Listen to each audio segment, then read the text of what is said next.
अलाउद्दीन खिलजी भारत के दक्षिणी हिस्से में अपने साम्राज्य को फैलाकर उसे जीत लेने वाला एक ऐसा मुस्लिम शासक जिसे इतिहास में अच्छे कामों के लिए कम और बुरे कामों के लिए ज्यादा याद किया गया।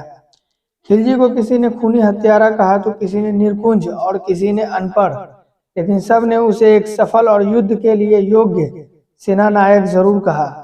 अलाउद्दीन खिलजी की मोहब्बत इतिहास के पन्नों में कई रंग से लिखी है।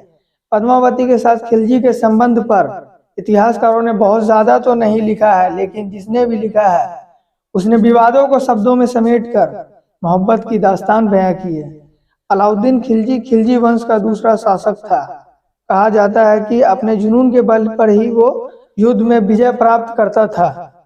दक्षिण भारत में एक के बाद एक शानदार जीत के बाद उसका प्रभाव अचानक ही बढ़ गया था। लगे हाथ उसका साम्राज्य भी बढ़ता चला गया। एक तरफ खिलजी की ताकत बढ़ी तो दूसरी ओर उसके चाहने वालों की संख्या भी। ऐसा भी वक्त आ गया जब दक्षिण के राज्यों में खिलजी के नाम पर थर थर कांपने लगे। इतिहासकार तो ये भी कहते हैं कि अलाउद्दीन खिलजी ने दक्षिण में खूब लूट मचाई।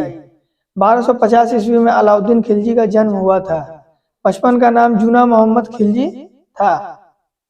खिलजी को कभी अच्छी शिक्षा नहीं मिली, लेकिन वक्त के साथ साथ वो शक्तिशाली और महान योद्धा बनता चला गया। गद्दी हथियाने के लिए खिलजी ने अपने चचा और ससुर को भी नहीं छोड़ा, लेकिन इसके बाद उसे सालों तक विद्रोहियों का सामना करना पड़ा। इस समस्या का सामना खिलजी ने पूरे ताकत के साथ किया था। अलाउद्दीन खिलजी ने खुद से खुद का दूसरा नाम रख लिया था। दूसरा नाम अलेक्जेंडर। उसे सिकंदर सानी की उपाधि दी गई थी। कहते हैं कि अलाउद्दीन खिलजी ने अपने साम्राज्य के विस्तार और सुरक्षा के साथ साथ राजस्व में कई नीतियां बनाई थी। उसे साहित्य और कला में भी जबरदस्त प्रेम था। इसे बढ़ाने के लिए खिलजी ने एड़ी चोटी का जोर लगा दिया था। अलाउद्दीन खिलजी ने 1303 ईस्वी में तोड़गढ़ किले पर आक्रमण किया था। युद्ध में शानदार प्रदर्शन के बल पर उसे जीत भी। इसके कुछ दिन पहले ही समर सिंह रावल के मरने के बाद उनके बेटे रतन सिंह रावल ने चित्तौड़ की गद्दी संभाली थी। रतन सिंह की पत्नी पद्मावती बहुत ही सुंदर थी और उनकी सुंदरता के बारे में काफी दूर तक चर्चे थे। तब कोई नहीं जानता था कि रानी पद्मावती की बेपनाह खूबसूरती एक दिन आफत बन जाएगी। इसी बीच अलाउद्दीन खिलजी के सामने चित्तौड़ घराने के एक पुरोहित ने सुंदरता का बयान किया। खिलजी मन ही मन पद्मावती पर मरने लगा। कहते हैं पद्मावती को पाने के लिए खिलजी कुछ भी करने को तैयार था। वैसे इस प्रेम कहानी में कई तरह के किस्से हैं, लेकिन एक कहानी ऐसा भी है कि पद्मावती को सिर्फ देखने भर के लिए खिलजी चित्तौड़गढ़ पहुंच गया था। दूसरी तरफ पद्मावती किसी भी हाल में अलाउद्दीन के सामने नहीं आना चाहती थी।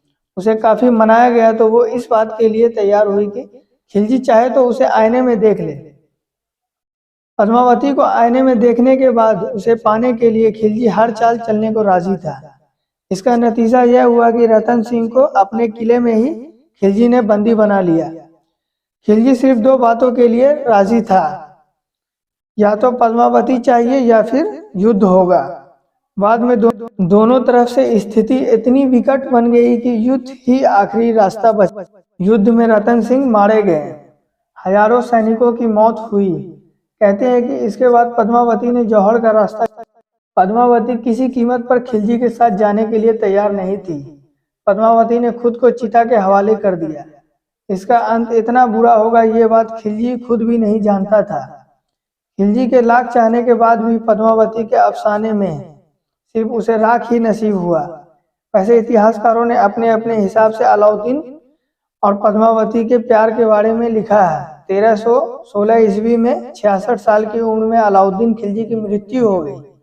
कहते हैं कि इसके कुछ एक साल के भीतर ही खिलजी साम्राज्य का सूरज भी ढल गया।